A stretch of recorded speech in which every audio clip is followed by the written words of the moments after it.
Greater இருக்கும் இல்லையா, அதை வச்சு நீங்கள் துருவி வச்சுக்கோங்க. ஸோ இதை வந்து நீங்கள் இந்த மாதிரி துருவிட்டு ஒரு டப்பாவில் போட்டு ஸ்டோர் கூட நீங்கள் பண்ணி வச்சுக்கிட்டிங்கன்னா வேணுன்றப்ப வந்து நம்ம எடுத்து யூஸ் பண்ணிக்கலாம். ஸோ இதை வந்து கொஞ்சமாக எடுத்துக்கோங்க. இப்போ இந்த சோப் எடுத்ததுக்கப்புறம் இது கூட வந்து நம்ம கோல்கேட் பேஸ்ட் தான் வந்து சேர்த்துக்க போகிறோம். வேறு எந்த பேஸ்ட்டும் சேர்க்க வேணாம். ஏன்னா இது நம்ம ஒரு கிளீனிங் பர்பஸ்க்கு யூஸ் பண்ண போகிறனால கோல்கேட் பேஸ்ட் வந்து சேர்த்துக்கோங்க கொஞ்சமாக. கோல்கேட் பேஸ்ட் சேர்த்ததுக்கப்புறம் இது கூட வந்து நம்ம பேக்கிங் சோடா வந்து சேர்த்துக்க போகிறோம். ஸோ ஒரு 1.5 ஸ்பூன் அளவுக்கு பேக்கிங் சோடா வந்து சேர்த்துக்கோங்க. இப்போ இதை சேர்த்ததுக்கப்புறம் நீங்கள் ஒன்று லெமன் ஜூஸ் இருந்தால் சேர்த்துக்கோங்க, அப்படி இல்லைனா வினிகர் இருந்தால் சேர்த்துக்கோங்க. இது ரெண்டுத்தில் எது வேணாலும் சேர்த்துக்கலாம்.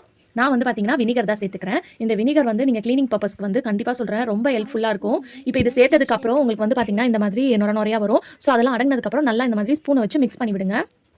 ஸோ கொஞ்சம் இந்த மாதிரி ஒரு பேஸ்டி கன்சிஸ்டன்சியில் வந்து பார்த்தீங்கன்னா உங்களுக்கு இருக்கும். இதுக்கு மேலே வந்து நீங்கள் கடைசியில் வந்து உப்பு வந்து சேர்த்துக்கணும். இது வந்து நல்லா மிக்ஸ் ஆகிட்டோம். இந்த மாதிரி மிக்ஸ் ஆனதுக்கப்புறம் இப்போ நீங்கள் வந்து இது எதுக்கு நம்ம யூஸ் பண்ண போகிறோம்னு பார்த்தீங்கன்னா, நம்ம வீட்டில் உப்பு கரையாக படிஞ்சிருக்கிற சிங்கை க்ளீன் பண்ணுறதுக்கு தான் இதை நம்ம யூஸ் பண்ண போகிறோம். ஸோ உங்கள் வீட்டில் சிங்க் வந்து ரொம்ப உப்பு கரையாக இருக்குது, ரொம்ப ஸ்ட்ரெயினாக இருக்குது அப்படின்னா கண்டிப்பாக இந்த மாதிரி ரெடி பண்ணி க்ளீன் பண்ணி பாருங்கள். ஃபஸ்ட்டு இந்த சிங்கை வந்து பாருங்கள் எந்த அளவுக்கு அழுக்காக கரையாக இருக்குன்னு சொல்லிட்டு.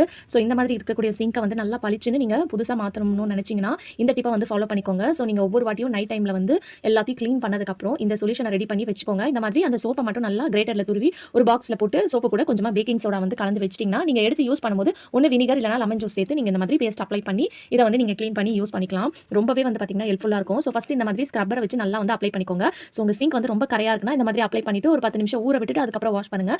அப்படி இல்லைனா நீங்கள் டேரெக்டாக வந்து நீங்கள் இதை அப்ளை பண்ணிவிட்டு நீங்கள் வாஷ் பண்ணி எடுத்துடலாம். ஸோ இந்த மாதிரி நான் ஸ்க்ரப்பரில் அப்ளை பண்ணிவிட்டு இந்த மாதிரி சிங்க் க்ளீன் பண்ணுறதுக்கு ஒரு ப்ரஷ் வச்சுருக்கேன். ஸோ இந்த ப்ரஷை வச்சு நல்லா தேய்க்கும் போது இந்த மாதிரி நுரை வரும். ஏன்னா நம்ம அதில் சோப்பு பேஸ்ட் எல்லாம் சேர்த்துருக்கனால இதனால உங்கள் சிங்க்கில் வந்து இந்த பைப் லைன்லேருந்து வந்து பார்த்தீங்கன்னா சம்டைம்ஸ் கரப்பாம்பூச்சிலாம் நைட்டில் வரும் இல்லையா, அதுவும் வந்து பார்த்தீங்கன்னா வராது. ஏன்னா நம்ம இதில் வினிகர் சேர்த்துருக்கனால அதெல்லாம் வந்து பார்த்தீங்கன்னா நல்லா வந்து உங்களுக்கு க்ளீனாக வந்து அந்த பைப் லைன் எல்லாமே அழிஞ்சிரும். ஸோ ஃபஸ்ட்டு சிங்க் எப்படி இருந்தது, இப்போ எந்த அளவுக்கு நல்லா பளிச்சுருக்குன்னு பாருங்கள். ஸோ கண்டிப்பாக உங்கள் வீட்டில் நீங்கள் யூஸ் பண்ணுற சிங்க்கில் வந்து உப்பு கரை படிஞ்சு போயிருக்கு, ட்ரைனேஜ்லேருந்து இந்த மாதிரி கரப்பாம்பூச்சி தொல்லைலாம் இருக்குன்னா கண்டிப்பாக இந்த டிப்பை வந்து ஃபாலோ பண்ணிக்கோங்க. ரொம்ப யூஸ்ஃபுல்லாக இருக்கும். இந்த டிப் பிடிச்சிருந்துச்சுன்னா இந்த வீடியோக்கு லைக் கொடுங்க. அடுத்த